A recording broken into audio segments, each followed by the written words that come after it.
Hi National 5 and welcome to your next part of your HR, Human Resources or Management of People topic. We're going to look a bit about training and how we can motivate and retain our staff. So we've looked at recruitment and selection, how you can get new employees in, whether from in the business or without, and how you go about introducing them to the new job. So let's look a bit more in detail now about how we can begin training for our new staff. So training is provided by businesses to help people carry out their jobs. Training gives employees the skills and confidence to carry out different tasks to the best possible standard and to do their jobs better. It is of benefit to the business and the individual employee. So if you're going to be training your staff, yes, you're going to come across as a better company and you're also going to have top quality staff as well. Now, there are three different types of training: induction training, on-the-job training and off-the-job training. Training needs are often identified during an appraisal, a meeting between an employee and an employer that normally takes place yearly. It provides the employee and the employer with the opportunity to discuss what is going well, what training is required, and what the business can do to help the employee develop and do their job better.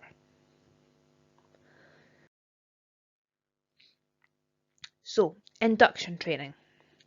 Depending on the number of people starting the job at the same time, induction training might be carried out by one person, so either the manager or the owner, or it might involve people from different parts of the business. New employees are given induction training when they start a job. It provides an introduction to the business and their job. Employees can learn about health and safety procedures, the tasks that they're expected to carry out, fire evacuation policies, and what facilities the business has for the staff. It might also include a tour of the premises as well. It'll allow new workers to settle into their new workplace. It could take a couple of hours on the first day, it could take a whole day, or it could take up to more than a week to learn all the induction training. Advantages of induction training is employees become familiar with the organisation and the job role more quickly.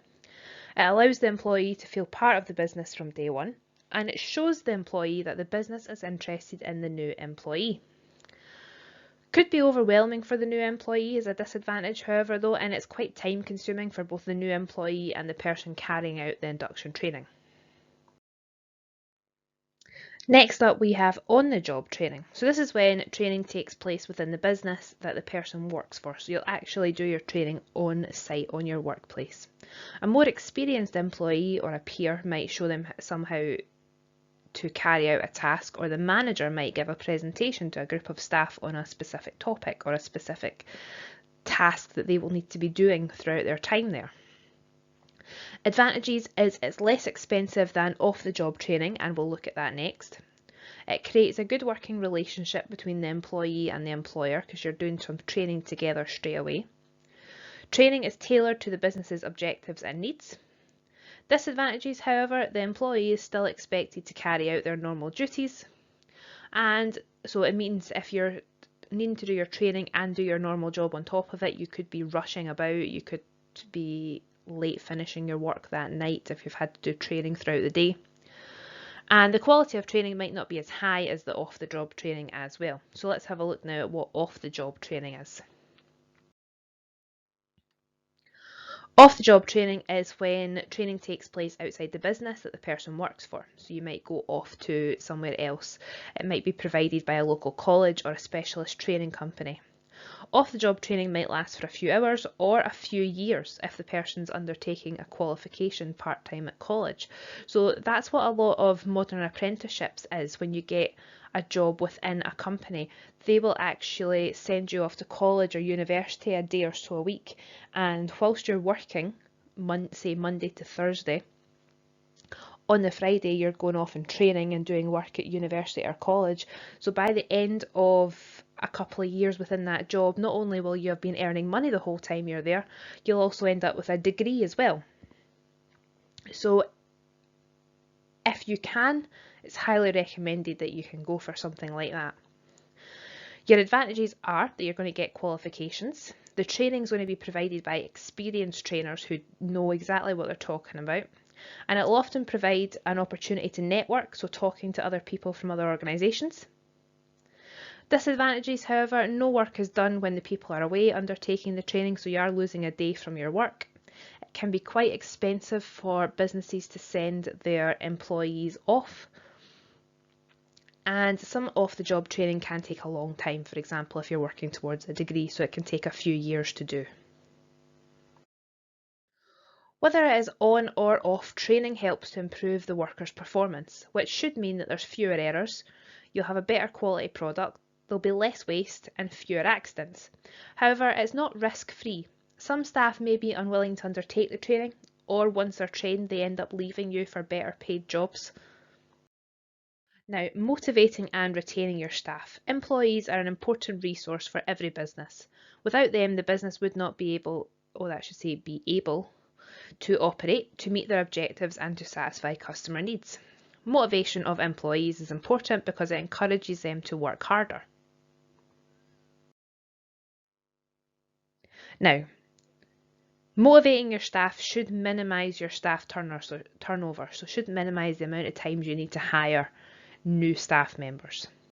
Happy employees tend to be more loyal to their organisation. To achieve this, the business will first and foremost provide good pay and conditions. They will also develop their staff by providing training, as discussed previously. They will also have an employee welfare policy to ensure that staff are not suffering from stress, for example, or they might also provide access to services out with the business, such as counselling and medical services.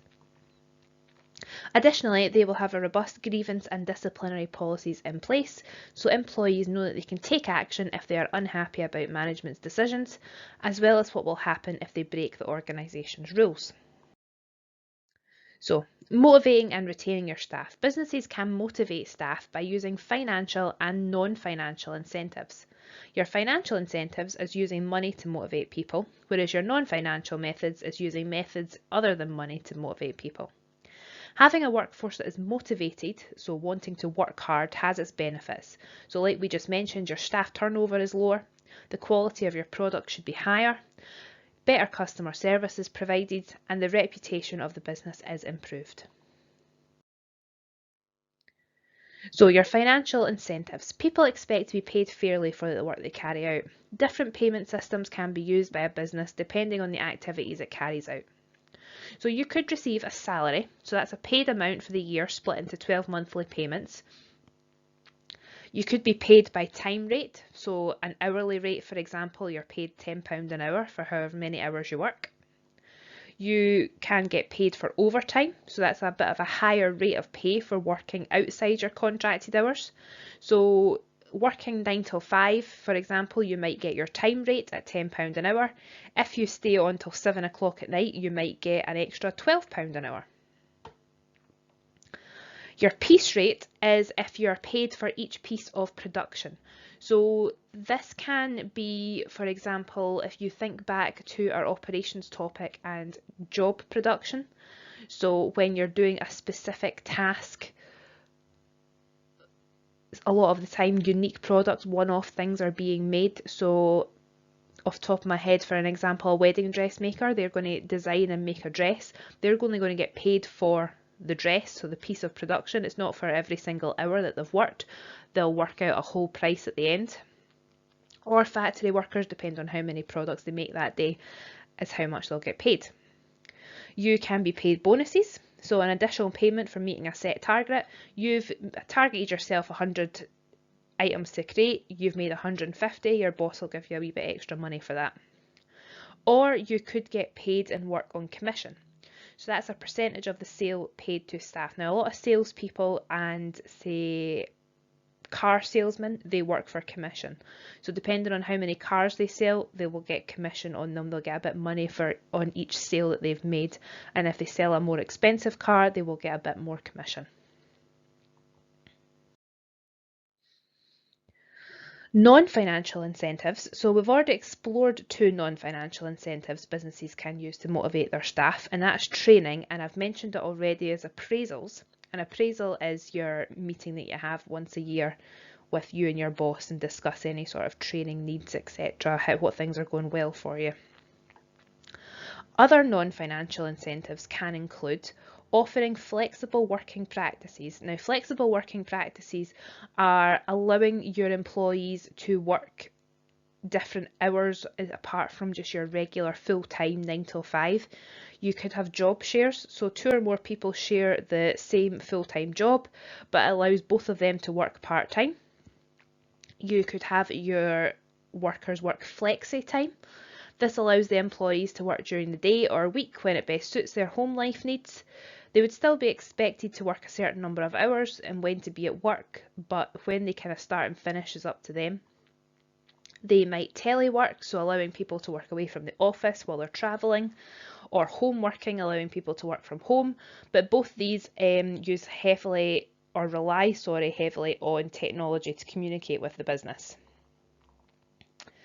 You might give people extra responsibilities to encourage them in providing promotion opportunities, praising people for a job well done, allowing people to work in teams and or take part in team building tasks, providing training opportunities as well. So these are all non-financial incentives, and you might also provide them with social events as well.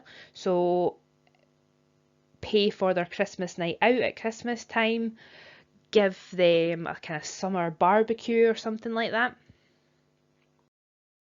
Flexible working practices have benefits for both the employee and the employer. So the benefits for the employee is personal commitments, for example, your family can be juggled more easily. Start and finish times can often be chosen. Travelling times can be reduced, so you're going to save money there as well. And it'll be less stress as people are in control of their own working time and other commitments. And you might also have improved happiness and productivity when you're at the work. You're in a comfortable setting if you're working from home. The benefits to the employer is employees are happier at work and they're more productive. Attendance at work will be improved and staff turnover will be reduced. And it can attract more potential employees if you're a company that's seen as being really good to their staff. And you're also going to save money and space on desks and other facilities if you've not got as many people in the office. Now, something else that the HR department will deal with is industrial relations. Trade unions negotiate with management on behalf of the employees on pay and conditions, etc. So all teachers should be part of a trade union. There's many companies that you can go for, but if you're having issues with your employer, you can go to them and they will argue your point across and help you with any issues that you may have. They also support workers through grievance and disciplinary issues. This allows the employee to concentrate on their job, knowing they have someone who will look after their interests while they are at work. And you've also got industrial action. So industrial action only happens when there have been a breakdown of the relationship between the employers and the employees. If a dispute arises that cannot be resolved through negotiation, then the employees may resort to actions to try to force their employer to compromise. And the actions that could take place is that it could go on strike. This is where employees withdraw their labour, they stop working. This is a last resort in the hope that stopping production will make management listen to the staff concerns. They could have a sit-in. This is where workers occupy the workspace but refuse to do any work, so they just sit there and do nothing. There could be an overtime ban, so this is where employees will refuse to work any overtime. They work their contracted hours only, so even if they're not finished a little task that normally they would just stay and quickly finish, they finish at 5 o'clock on the dot and walk out the door. There's also the work to rule. This is where employees only do what is specifically contained in their contract. They will not perform any duties outside their contract. So if they normally do a little task as, say, a favour, or they've taken it upon themselves to start doing something else for the workplace, they stop doing that unless it is outlined in their contract. There is also a go slow. This is where employees will deliberately slow down their work rate and efficiency. The effects of industrial action is industrial action can bring benefits to both the employees and the employers in the long run, but both will suffer while it takes place. So it's important for both sides to do as much as possible to avoid industrial action in the first place. Advantages of industrial action to the employer can include that new procedures will be introduced to avoid conflict in the future. So if you sort this problem out now, it shouldn't arise again. By getting the problem out in the open, the employer and employee relationship has an opportunity to improve, and it could even become stronger because of it. Disadvantages of industrial action to the employer will include their loss in productivity, so production will slow down or stop entirely. Bad publicity. Strikes are often well publicised, so they're on the media, they're in social media, the news will find out about it, it won't look good on your company. Sales might suffer as a result, so you're going slow, you've stopped working, you're going to lose out time and money. And there'll be a reduction in staff morale and motivation. It's very hard to build that back up again. Advantages for industrial action to the employee. It forces your employer to take their complaints seriously. Once settled, the relationship should improve and the problem will be dealt with, hopefully. Disadvantages to the employee though, you're not going to get paid whilst on strike, so you're going to have to bite the bullet and be prepared to lose money for a few days or a few weeks. Bad publicity on you, it might end up being your face that's on the front of the paper and people moaning about your strike action. And your lack of production might mean a loss of customers, and therefore if your business has gone a bit downhill, there's going to be a loss of jobs as well. You might end up being made redundant. So our tasks for the week. As always, I expect the slideshow and this recorded lesson that you've just watched and listened along to that you have taken notes on it. Go to your BBC Bite Size page, you will get notes on it there if you need to find out anything a bit more clearly. There is a very short case study on education cuts. It's only 3 questions. That'll be posted up on your assignments, so go and look for that. There is a PowerPoint research task for you to go and have a look at, and also a couple of past paper style questions. So you've got a bit of work to do this week. Any questions, as always, please let me know. Please drop me an email on Glow or let me know via Teams if you need help with anything. That's what I'm here for. And hopefully after the news from Nicola Sturgeon, we will be seeing each other in the not so distant future. So have a good week, guys, and once again, any questions, let me know.